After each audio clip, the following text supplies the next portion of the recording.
Okay, I'm Ruth. Yeah, we're part of the I-42 project team. Mm-hmm. Yay! This is awkward. Okay, so what are we going to talk about today, Ruth? The whole day. How today went? Okay, well, I guess today was pretty good. Today was actually Typhoon Day for us over here at Taichung. And to be honest, like we actually have, at this camp, we have like 93 kids that actually came yesterday. But because of the typhoon, I think only 73? Yeah, 73 kids came today. And so, like, it wasn't as, I guess, crowded and loud, which was good because we're all kind of running low on energy. But the thing was that it was just really good in that way. And then everything, like camp-wise, it went pretty, like classes-wise, it went pretty smoothly compared to like the day before. Yeah, because we didn't have enough teachers, small group leaders. Yeah, so that was what was hard yesterday, and so today was actually pretty good. And then after that, we actually went to house visiting. We did house visitations tonight, and Ruth and I went to the same house. Yeah, and Daniel and David. Yeah. And it was awesome. It was like awesome, like really, really good. Mm-hmm. Like, yeah. Okay, so like, why is it awesome, you ask? I'm glad you asked. Okay, that's just me being awkward. Anyways, we actually went to a little girl's house. Her name is Catherine. Actually, first I will tell you about like how they actually came to know about the camp, which was like a very, very interesting story. And we actually didn't know until we actually got there, and her dad actually told us. Apparently, it was because they live in the neighborhood. They live in the neighborhood, and one day when the dad actually went to play basketball, basketball at the elementary school there. He brought his two little girls, who by the way are super, super cute. They're so cute. Anyways, he brought them there, and then they looked like they were really like, boring. They looked really bored. Sorry, they looked really bored. So he told them to go to the church, which is nearby, because the church has a like small playground area, like there's like a slide and everything that's fit for little kids. So he told them to go over there to play, and it was at that time, like he even said that he himself didn't even know why he thought of go to the playground at the church to play, but anyways he did, and then it was at that time met the pastor's kids. Yeah. And then the pastor's wife told them about the summer camp, the English camp, and then the girl actually wanted to learn English, so then they signed up for the camp. Yeah, and then that's how they like came to the camp. And then the thing was, they also came to I guess you can say it's called like the evangelism event. 中文是 like 布道会. Yeah. And so like they came, and I think from what I can see is that like they're like the parents were actually really kind of involved. They were really involved, and they were very pleased. Mm-hmm. Like they were just like, I don't know how to say it. They were just like, I guess what they expected to see and what we gave them was over their expectations, which is like a really good thing to hear. So yeah, but I guess what was really, really, really, really exciting, at least for me and for Daniel and for Ruth. So we got there, and I was like, well, for me, because I've done house visitations before, and like I guess like back in Hong Kong, a lot of my relatives aren't like Christian, so I'm kind like I wouldn't say like used to it, but I'm somewhat used to I guess seeing things like shrines in the house, like temples in the house and stuff like that. But I guess like especially for David, he was quite surprised. Because our first impressions of the house was like a Buddhist shrine. Yeah, because like once basically, the dad owns a like electronics shop, and he sells electronics and everything. And so like right when you walk into the door, there's this huge like basically it's kind of like a bookshelf big. It's literally like a huge bookshelf, like a bookcase, and it's basically a shrine, and yeah, and so like it was kind of awkward because we didn't really know what to say, and like we didn't know how to like I guess spread the gospel as well in that sense because we don't really know them too, right? But they were really really nice to us because they gave us like they gave us buns that they made themselves, and then they gave us like dragon fruit, the purple kind by the way. It was really good. And they gave us papaya. They gave us like candy, and they also gave us black tea. Yeah, and then they also gave us like at the end they also gave us like bread that they made at home as well. But yeah, so they were really really nice to us. But then so we were sitting down, kind of like eating, snacking, and talking, and it was somewhat. If I think about it, it's actually quite funny because none of us actually expected it, and I guess for me, I've never experienced this before at a house visitation. Was that the dad actually went straight to the point. Yeah. He didn't go like talking about other stuff first. He literally went, "Why did you guys come to Taiwan?" And then we like answered, and then he was saying like, "Oh, like, what made you guys go to Taiwan? Like, you know, like what pushed you guys to come to Taiwan to teach English when you guys like?" He knows that we don't get money, like we're not getting paid for this, so he was kind of like, "Why do you guys come?" Right, and so Daniel was explaining it, saying like how most of us are like students and stuff like that, and then I said like. For us, some of us are kind of like, because some of us are Taiwanese, some of them are Taiwanese, and like they see, when they come back and they see little kids who are underprivileged and they don't have this like privilege to actually go to school and learn English, or at least proper English, because you know going to cram schools or tutors are too expensive for them, so they don't get this chance to learn English. Because of that, we feel like we want to, I guess, give them a chance and like give what we can offer, which is English, right? And so I kind of gave that I said that as a reason, but then we also said that like we also come to Taiwan because we want to spread the love of Jesus to the people of Taiwan. And then he was actually quite open to it. Mhm.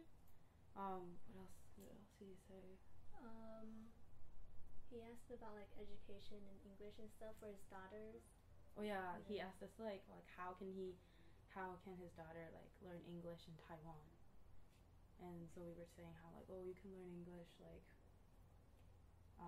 through like going to like international schools, tutors, cram schools, or you can like self-learn, which is like through like videos like cartoons like Dora or SpongeBob, which she's watching already. But then he also asked us one question was that another question that kind of threw us. It didn't really throw us off guard. We were actually quite prepared for it, I think. Unexpectedly, we were quite prepared for it. He asked us like how each of us came to know Christ, basically.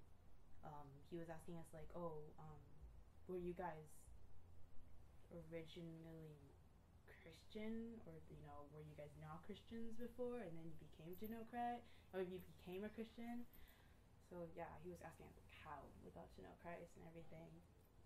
And I guess because of Daniel's sharing, at the evangelism event, it got him thinking a lot more about what he wants to give to his children, to his little girls. And I think what he said to us was that he told us that he realized that every single time when he goes through a rough patch, he would somehow always end up in a place where like Christianity was involved. Like for example, like that time, like I guess it was in his college days. In his college days, he like attended like a brothers. Yeah, he attended like a brethren in Christ, like a brethren kind of fellowship dorm kind of thing, and he lived there for a while, and so he met with people there too. And then another time was like, well, this time of how, you know, his girls came to the camp and stuff like that. So yeah, and then I guess he was thinking about it, and he just like realized, oh, you know, he felt that, you know, and then I guess through Daniel's testimony and his sharing was that he realized like, oh, you know what, if believing in Christ can give my girls and my family this kind of, I guess, confidence and this kind of peace in life, and to just like to be able to persevere and go on with life, he's willing to do that for his little girls. And like, to be honest, when I was thinking about it, I was kind of like, oh my gosh, that's a father's love right there for his children. And then that kind of led me to actually, when I came on this trip, I was actually thinking of really sharing my personal experience that happened a couple months ago, which was my father passed away. And I was actually thinking about that, but then like because of this dad, because what he said, I suddenly felt the urge to actually share.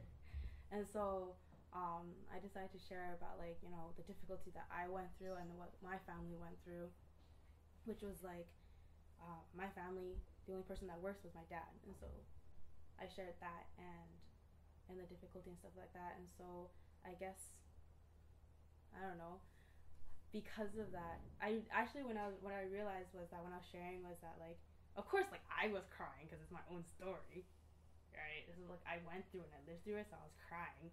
It was a little embarrassing too, but like, I realized that throughout my sharing, because not only did I share what recently happened, I also shared like what happened 4 years ago to me, which was when I tried to commit suicide, and how God brought me back to Christ. Like God back to Christ. Anyways, God brought me back to Him, and I realized that at that time He was, when I was sharing what I went through and the hardship that I went through,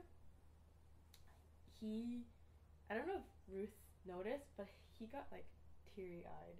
Yeah.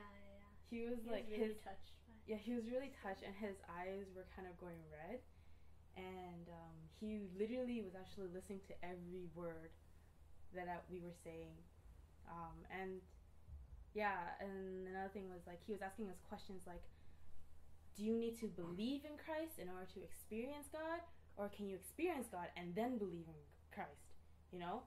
So like, and then we were kind of saying like, oh, like either or can happen, because it really depends on each person, right? And also depends on how God wants you, you know, to come to know Him, right? And then he was also like, his wife was also asking us like, how can one experience the presence of God? Like, do you have to go through difficult times? Do you have to go through a hard time, like hard situations, in order to experience His presence there, or you know, stuff like that. And so we kind of answered his questions one by one by sharing our personal testimony. Oh, by the way, another like exciting thing was this: Ruth talked. She talked. Not even just like she talked a little bit, not like 4 words or 3 words. It was like she shared. Like it was all her. It was literally like her stage. Isn't that amazing? That's so amazing, right? I'm excited. Anyway, this is awkward.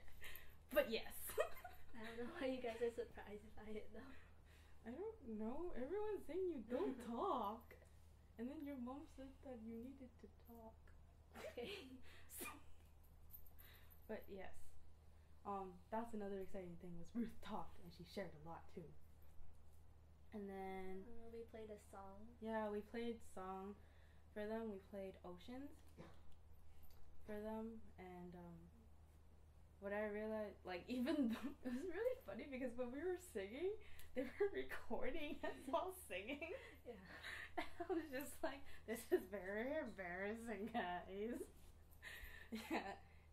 But even though while we were singing, I did realize that like behind the camera when he was holding the camera, I think I could tell like he could feel like although he may not be able to understand fully the lyrics behind it, the meaning behind the lyrics, but I felt that he was really touched by it, like looking at us and seeing our passion and how we were singing, especially David's, because David was singing full out with that song. He was going all out with it. For him, it was kind of like a all or nothing kind of thing. He was literally going full out, belting that song there. But yeah, and then after that song, he kind of asked us, like, what do we feel when we sing, like, when we sing praises or we sing, when we're worshiping God, basically. Like, he's asking us what do we feel inside in our hearts. And at that time, it was quite a difficult question. Yeah. Not because we couldn't answer it, like, we just didn't know how to express it in words. You know what I mean? Because I mean, like, it was kind of like, it's feelings. There's nothing to say. Like, no words can describe how I'm feeling. You know? Like, I could say I'm excited, but the word excited does not actually even begin to describe how. Yeah. And so he was asking us like how we feel when every single time we're worshiping God, and we actually thought for a minute there, and I remember David saying that like whenever he's singing to God, he's very passionate about it, and so was it? Yeah, and he feels like a sense of peace. Yeah, he said that like whenever he's worshiping God, he feels like a sense of peace that's in him.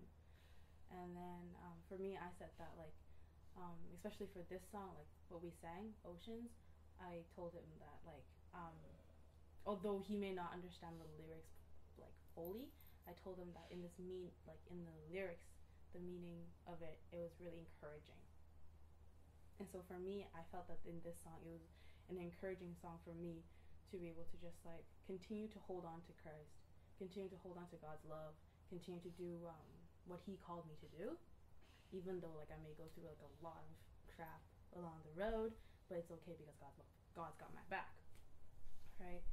And yeah, it was just, I could say so much about it. This could go so long, but yeah, it was just really, really good because we like talked for like 2.5 hours sitting there like snacking and like talking about God, about like Christ and his love. Like I remember he also asked us about like what was it? He said that like there are times or when there's people or like there's movies that say like, oh, it's the end of the world and you should come to know Christ or you will basically go to hell. Yeah. That's basically what like he's experienced and what he's seen, what he's heard, I guess, about Christianity. And like I'm sure like everyone's kind of heard that and like